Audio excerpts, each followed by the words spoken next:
Salut les amis, place à l'Europa League ce soir avec nos deux représentants.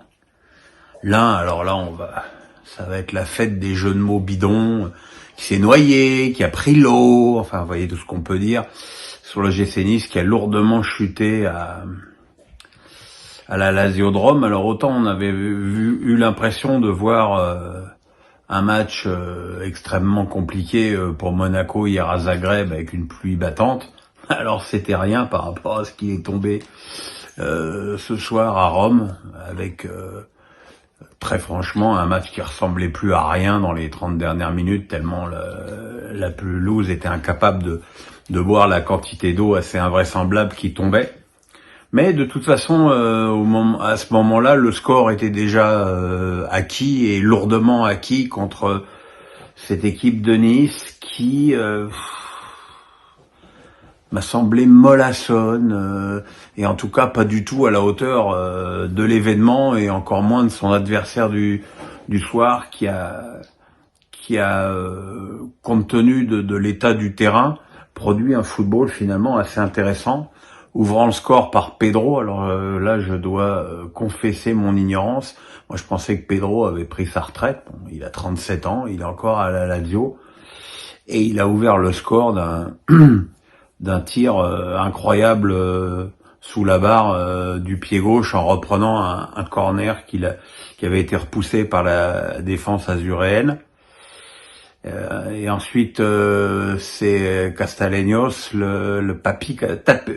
Tati Castellanos, l'attaquant argentin qui a marqué un doublé, le premier d'un petit ballon piqué, le deuxième pareil d'une frappe à la limite du hors-jeu mais d'une frappe pleine lunette. Entre-temps, Boga avait réduit le score, mais très franchement, on n'a jamais senti les Niçois capables de ramener un résultat. Et les voilà maintenant avec un petit point en 2 journées et déjà pas très bien parti. Et voilà, et bon, de toute façon, Hez avait encore une fois fait une rotation dans son effectif. Donc voilà, il y a un moment donné, il va falloir faire des choix où tu joues la Ligue 1, où tu joues la Coupe d'Europe. Mais de toute façon, c'est un des gros écueils de cette nouvelle formule européenne où tu as des poules à 8 journées qui vont aller jusqu'à fin janvier. Et voilà, et ça fait beaucoup de matchs pour certains clubs. Peut-être que ça fait beaucoup de matchs pour Nice.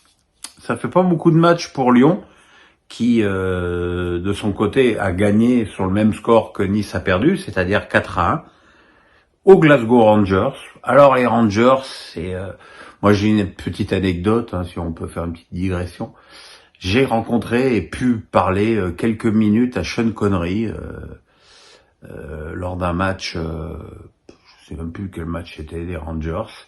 Il était tout en cuir noir, de la tête aux pieds, et c'est la seule fois de ma vie que j'ai vécu ça. J'avais l'impression qu'il y avait un halo de lumière de 2 mètres, comme un Christ autour de lui. C'était incroyable. Et en plus, le mec était adorable. Et il y avait la voix qu'on a retrouvée dans Le Nom de la Rose, dans James Bond, bien évidemment, et dans Indiana Jones et la dernière croisade. Voilà. C'était ma petite larmichette, mon petit moment d'émotion sur la Ibrox Park. Ibrox Park qui n'a pas enregistré une grosse ambiance. Alors évidemment au fil des matchs, puisque à 4-1, t'as pratiquement la moitié des spectateurs qui se sont barrés. Mais il faut reconnaître que Lyon a tout fait pour gâcher la soirée écossaise en faisant un match très très certainement le meilleur match de Lyon cette saison, avec des joueurs qui ont eu leur chance et qui l'ont saisi, à commencer par Ryan Cherki, qui a fait 2 passes décisives et qui a été éblouissant tout le match par ses dribbles, par ses choix. Il a su jouer parfois sans fioriture, parfois se servir de son sens de l'évitement à nul autre pareil. Et puis ce petit Fofana. Moi, à chaque fois que je le vois jouer, je me dis mais comment ça se fait qu'il joue si peu? Là, il a eu sa chance. Et ce soir, le résultat, c'est c'est 2 buts et une passe décisive, il me semble. Et voilà, et il est formidable, un excellent dribbleur, un très bon finisseur, et je pense que c'est un joueur. Alors tout le monde s'attendait à une attaque Lacazette-Mikotadze, mais là j'ai peur que Mikotadze ait pris beaucoup de retard par rapport aux autres options offensives de Pierre Sage. Lacazette, qui d'ailleurs n'avait pas marqué depuis le premier match contre les États-Unis de l'équipe de France olympique, et qui ce soir a marqué 2 buts. Alors le premier encore, disons, servi face au but par Fofana, admettons, mais le deuxième, on a retrouvé Lacazette avec cette frappe dans la lunette fulgurante. Voilà, c'est vraiment un match parfait pour cette équipe